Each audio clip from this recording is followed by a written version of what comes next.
Hello, my name is John Reynolds. Welcome to Extraordinary Life Stories. On this episode, I'm talking with Zoe Hardman.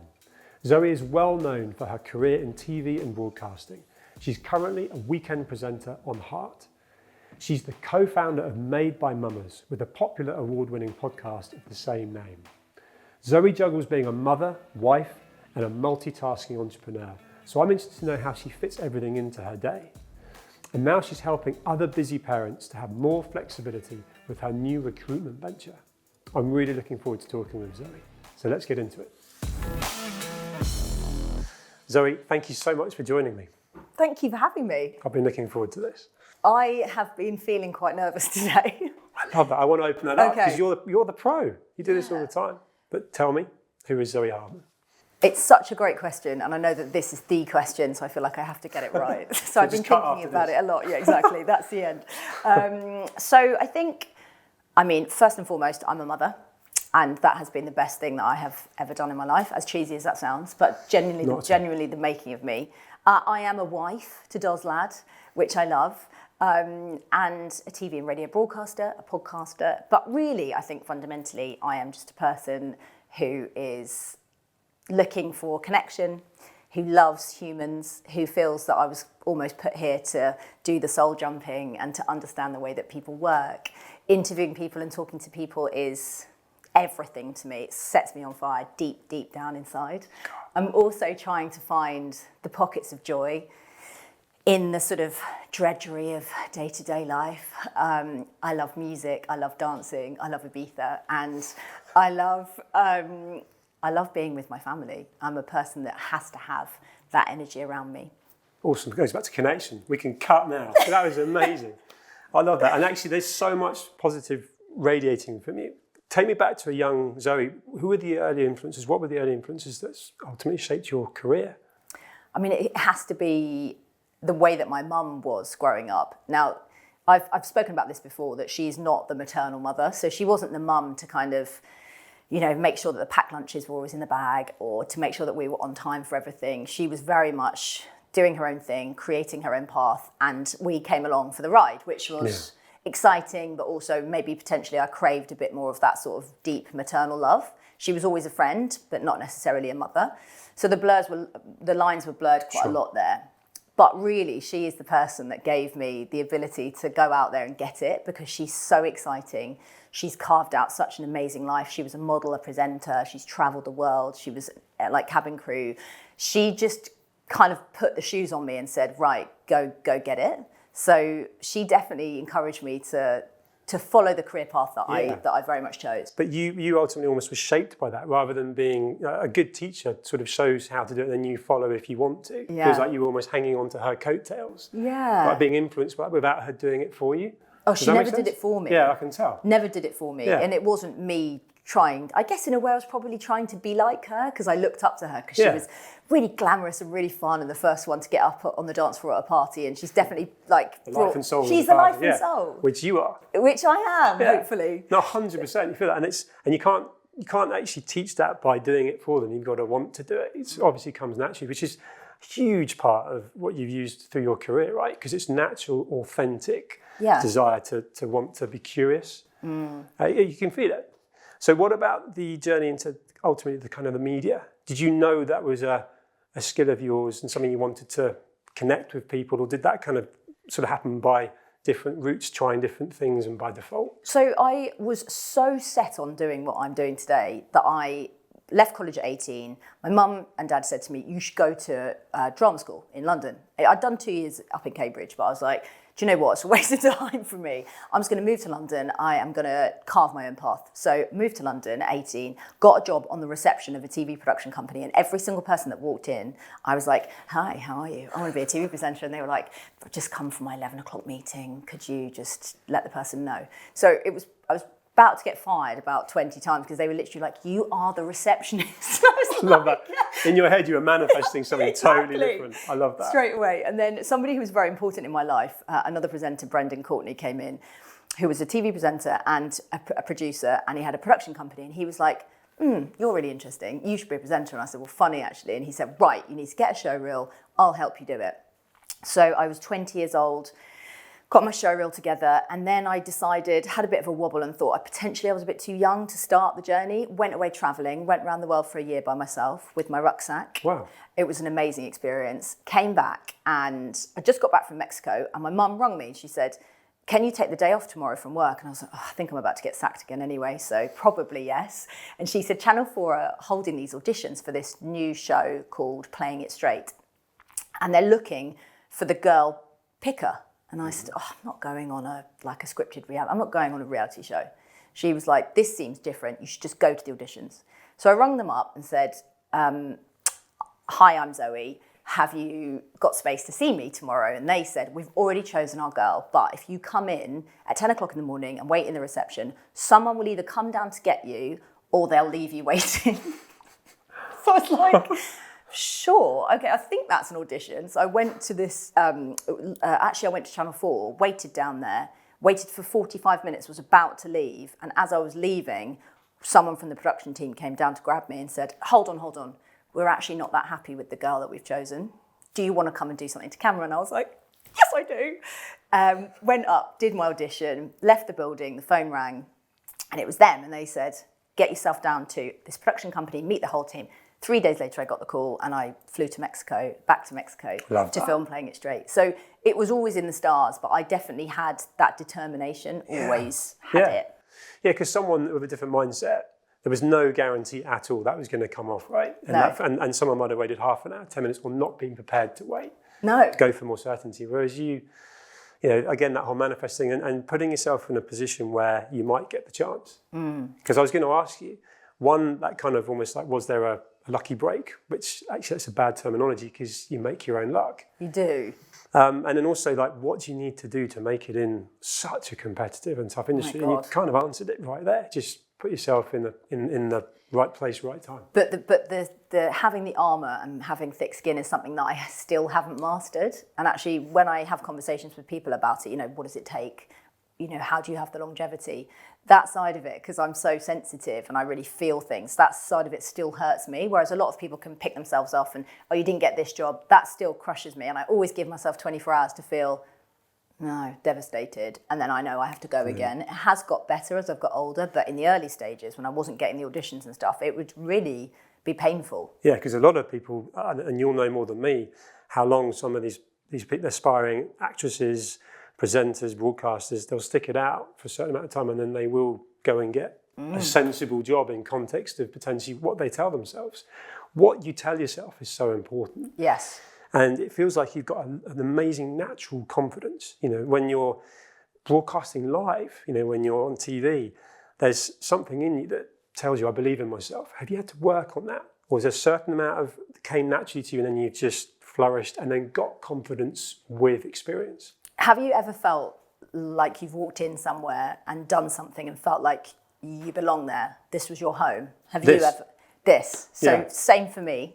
Cool. Exactly the same. And doing it in front of a live studio audience, a big shiny floor, you know, that kind of real live. Yeah. You're accountable, you're fully present, you're capturing something, you're talking. Yeah, it does it for me. It always did. I knew that was exactly what I should be doing. And absolute highs and lows and questions and this self-doubt. I mean, you've got to remember as well that I came from a school where I was dyslexic. I didn't pass any of my exams. I was sort of the sporty one and the one that did the drama, but I was never going to do anything really. So that imposter syndrome of thinking, well, how can she be... Did school make you think that? That's really weird you said that, because there's a parallel, sporty one and so on, but wasn't academic, but never going to do anything. No. That's really weird, because look at you now, right? Yeah. But isn't that weird you said that? And that's almost a school thing where unless you were really good at maths, unless you're going to go and you're over there. It's exactly that, you know. Couldn't do maths, still can't do maths. And when my 10-year-old's going, can you help me with my fractions? I'm going, ask your dad, ask your dad. Yeah, but that's what Leslie, my wife, says. And it's like, no, you can't ask me. I'm out. I know, exactly the same as me. So I think I left school just thinking, I don't know. This was the only thing that I thought, I don't need any GCSEs for it. You know, I failed my common entrance. It's like, I didn't need any of that stuff because I knew that this was what I was good at. And you can rely on you. You can rely on what becomes a personality, what becomes... I think what actually I'm going to call it is a passion and purpose. Yeah. And actually something that kind of moves us forward a bit. a lot of what you'd have done in your early career would have been potentially reading off an auto cue or being told what to do. What I love is there's a real entrepreneur in you. And you've been able to grow into a role, if you like, where you're talking about what you want to talk about, when you want to talk about it.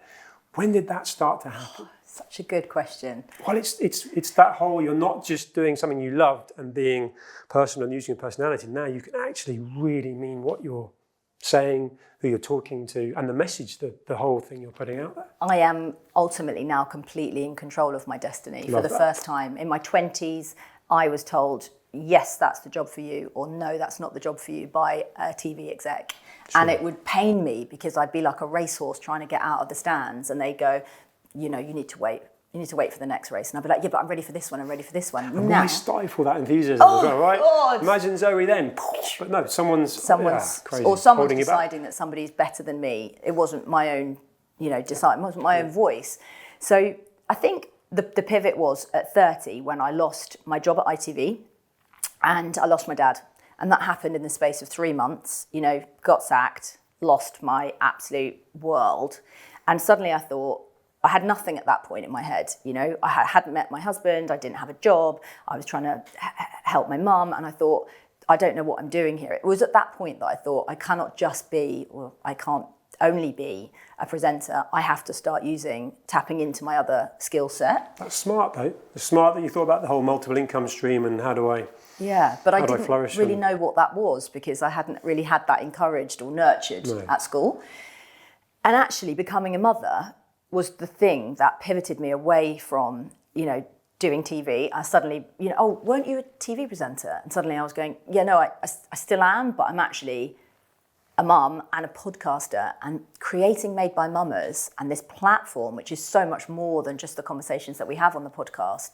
It's a community, right? It's a whole community of amazing parents who just feel that they are failures and they feel judged constantly, and we're saying to them, no, that's not the case. We're here to get our arms around you and support you. And they're lonely as well. Zoe that was lost your father and lost your job at that moment was lonely. Fair play to you, there's an entrepreneurial kind of, you came shooting out of that.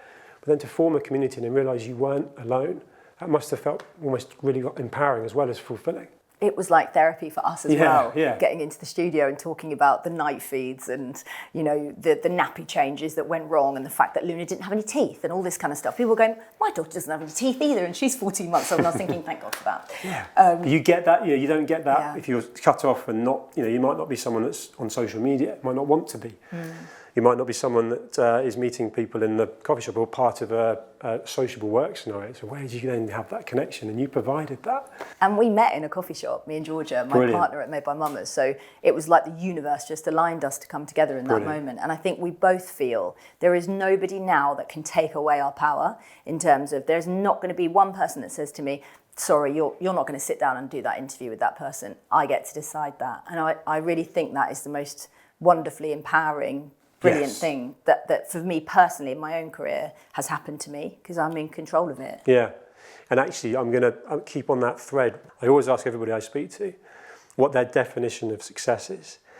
And I feel like that's very much part of what we're talking about, but I'll ask you that. But I also want to know what a young Zoe's definition of success would have been. Oh my God, the two are so different. Couldn't be more different. I figured. Couldn't be more different. I think I put a lot of value growing up, or at least at the early part of my career, on the parties that I went to, the things that I was wearing, the people that I was hanging out with. It was all red carpet premieres and late nights, and I was surrounded by potentially a group of people that I didn't feed off. I felt quite lonely. I wasn't forming connections. I wasn't having exciting conversations. I just was a bit numb. Battling an eating disorder at the same time was really brutal for me in my 20s, and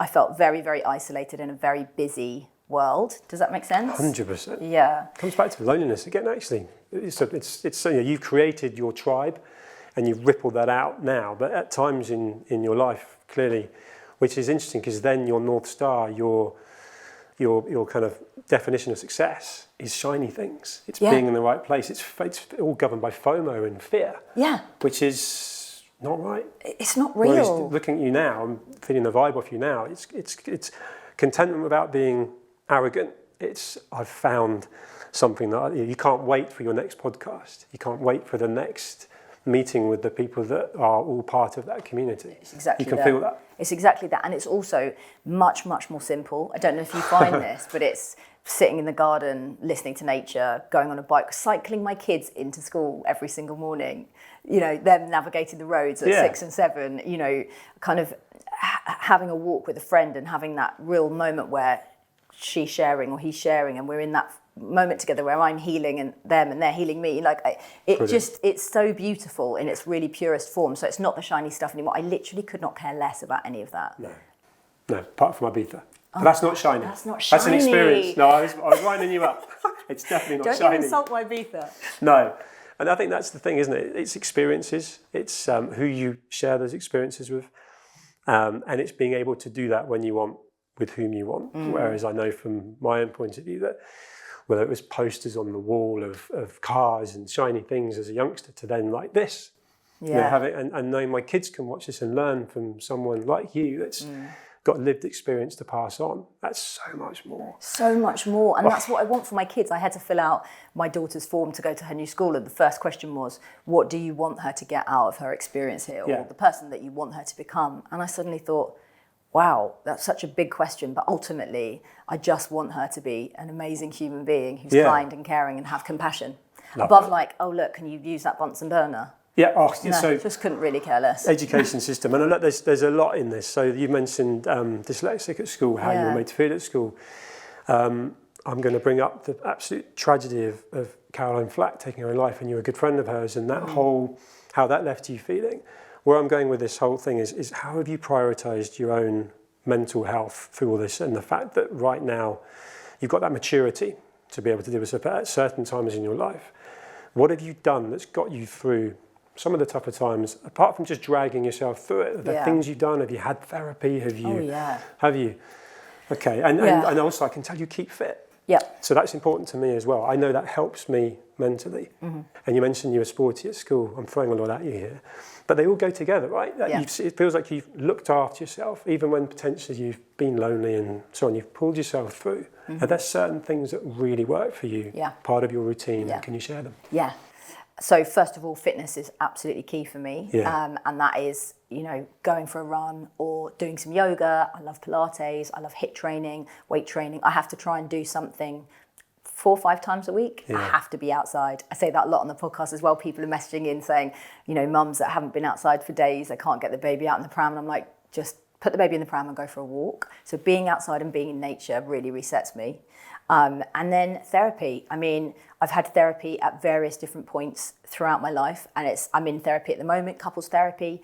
Even when we're rocketing, we really prioritise that hour together every single week so we can flesh out the stuff. Marriage is a journey, it's a marathon, and it's really important for us. That's such an important message. Sorry to interrupt you, but people often seek help when they're down or things are going wrong, but actually you just said when you're rocketing, when you're flying, you need to be consistent and ready for the next thing that might come along, right? Yeah, and those little tools that our therapist gives us. I would march over to Doz and say, "Look, I need to talk to you about something," and he'd go, "Well, now's not a good time."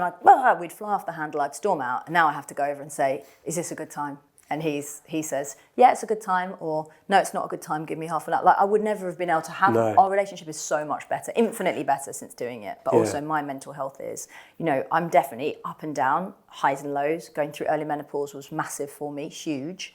And my mental health was rock bottom at that point. So as long as I'm communicating and having those chats with Doz and he knows, and the kids know, it's not just, oh, mummy's having a bad couple of days. It's like, this is a big journey that everyone needs to get round me on. So there's an education piece there. For them as well, definitely. Yeah. And then obviously my work. My work is a big thing that keeps me sane and happy. Yeah. Doing the breakfast show on Heart when I get to cover for Amanda, that's a real joy and a treat. Setting up Made by Mamas Careers, which is our new recruitment agency, getting mums back into work. I wanted to ask you about this. Yeah, fair play to you. Well done. All this stuff makes me so fulfilled. Yeah, and it's not just, I was reading about it, it's not just mums, it's parents. Yeah. You're not just sort of ring fencing female, it's the whole parents in general, right? Yeah. So I think it's really cool. Thank you. Again, there's that. Kind of why was it not being done before is sort of where I'm at, but you've got a good niche there. I know, but I will share this with you. I'm sure you've had moments in your life where you've thought, imposter syndrome, how am I running a business? I'm like, are they going to find me out in a minute? Because we always have this joke that I do the new business, so I sort of walk in and try to open the doors and then we sort of fluff it up and go, we just do the fancy lunches. But actually, I really do feel like I have a place in the business world. It's just sometimes that little devil comes and pops up and goes. We've all got that. That actually little bitch voice. Little bitch voice. Yeah, I've got it. We've all got it. But flip this back to you.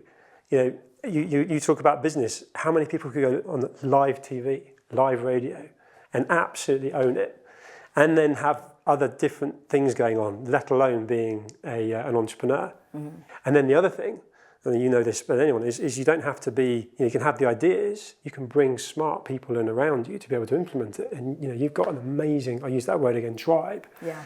So you're the one ultimately campaigning, trailblazing, and kind of making this all happen. But as you scale, you know this. You'll bring in people that support and help, and they'll be through the like-minded people around you.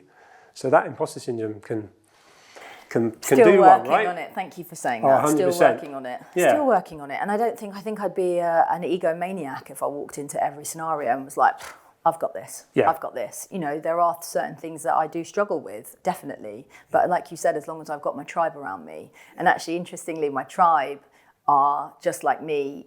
They are people who've had trauma, going through trauma, trying to deal with trauma, and we all. That's like-minded again. It's that like-minded connection. Yeah. That I really want to surround myself with. That people that want to grow, that want to do better, that want to be kind of better versions of themselves. They're the people I love. That's brilliant, and I think there's a magnetism with that. That's another why behind doing this, and another why I love doing this so much, because you are meeting people that are literally living and breathing that. So Steve Hewitt, who was the CEO for Gymshark, I talked to him this morning. Leave the ego at the door. That was his whole thing. The values make Sunday evening all about being like Christmas Eve, that feeling you've got. Oh, I can tell you've got that. Oh yeah, we do it on a Friday. Exactly, I can see it. Friday kitchen discos. We love them. And it's about, I love that. I love that. Anyone can come round. Friday disco. I'm there. Yeah, brilliant. Because I think there's so many people that are living without purpose and passion for what they're doing. And I know it's not a question of instantly find that, but if you're not looking for it, you won't find it. Whereas you've, through the different parts of your journey, you can tell you're glowing with that. And actually, on that, you're an inspiration to a lot of people. So there'll be a lot of people that'll be like, I'd love to do what Zoe does. Sitting here now with all the different things that have gone and changed through certainly the media industry, what advice would you give to someone that's aspiring to be a broadcaster, a TV presenter? Yeah, great question. You have to be a proper grafter. I've been doing it for 20 years and I'm still nowhere near where I want to get to. So, but that's because you want to be the best version. There's no destination, right? There's no destination, but there's also definitely things that I haven't ticked off. There are definite shows that I want to present or, to create myself. But to anybody watching this that wants to do it, you get your head down, knuckle down and work. And when it really gets tough, that's when you come out flying. That's when you go back for the meetings, keep banging on the door, keep, sending the emails, dropping in your show reel to receptions, all around. Yeah. I just literally went around and was just handing them out willy-nilly to anybody that would take them. So you just got to go for it. I love the way you did that. So that's like a CD. I know. Sorry, I'm not trying to show your age. Was I going to do? Just do you know plugging what I in mean, my USB. There's Sorry, there's a 16-year-old girl going, what's that mean? And I know exactly what you mean, so I've just totally landed myself in it. It was my showreel on CD. Exactly. There you go. Yeah, now it would be like a push of luck. But what you're saying is just keep sending it, don't give up. Don't give up. Keep Do not give up, even when it gets really hard. I've done loads of other jobs, waitressing, receptionist, temping, anything that you can do to fund that real passion inside of you. Yeah. You've got to do it. And I think a lot of people have lost that sort of willingness to really get their head down and graft. And that would be my one big thing. This is a marathon, not a sprint. Yeah. And it takes time. And that goes hand in hand with what we were talking about earlier about being the best version of yourself and the sort of mindset. If you're doing that from a work point of view, you're doing that on yourself. And actually, by default, even if you're having a crap day, having a tough time, Which happens. Of course. Yeah. You come through the next day and you keep moving, and it might be that a door opens or something aligns and you. Yeah, especially being a mother. That they're the biggest teachers. They're there right in front of you, but they also highlight all of your faults and flaws. And some days I just shut the door and think, oh my God, I don't know if I can do it today. Yeah. And then you come out and you think, oh, I've got no choice. Yeah. I've got to get on and do it. But that's the consistency, isn't it? I think and a habit. Yeah. And you mentioned there's a couple of shows you'd like to do and so on. So sitting here now, Yep. Heart FM at the weekends. Yep. And then Made by Mamas, which is, awesome podcast and the business side of it now. Yeah. But what would be like, and it might be slightly different from what you want to, so I'll ask it two ways. What was the show you'd have always loved to have presented, and is it still the same, or is there a new North Star? It's a completely what different. Was it then? Well, I did it. I mean, I was doing, a dating show, and it was a big kind of 3-series beast, and it was amazing, and it was entertainment, it was fun, and it was, did you snog him here, and what happened there, and it was all kind of very fluffy, but I was like, this is not where my heart wants to be. I knew it as I was doing it, so I loved the whole process. So you ticked the box where you wanted to be, but then you've now moved to... But now I've moved. So I've started making short films on human beings, basically. So I've made 3 or 4 already: loneliness, coercive control, women's issues. Yes. Should I have known this? Is this in the domain? It's for BBC One for Morning Live. So I'm currently doing that, which has been brilliant. So I've made 3 or 4 for them. But I really want to make longer form documentaries about people's amazing stories. You'd be brilliant at that. And that's kind of and more travel, but really humans is where I'm at. And here's an interesting one. There's a celebrity culture that we've always lived in it, but it seems like everyone's a celebrity now in constant social media and so on. But those conversations that you crave to have and share, are they with big names, or are they with people that are incredible human beings that are almost normal people that you want to find them, almost like the Britain's Got Talent scenario where no one's heard of them and then you share. It's exactly Where that. do you sit with that? It's exactly that. It is that. It's exactly that. I respect that. I met somebody recently and I could tell that this person had a really dark past. I was immediately drawn to him in a fitness capacity, and then he shared something with me when we were training together last week, which blew me away. I was so honoured that he had chosen to share it with me. But that was the moment that I thought, that's my gift, and I love the fact that people trust me with that. And so and through that communication, when we share stuff, that's when people can heal, but that's when also others watching can heal, because they think that person's gone through what I've gone through. And I think that everybody deserves that moment where they get to tell their amazing story.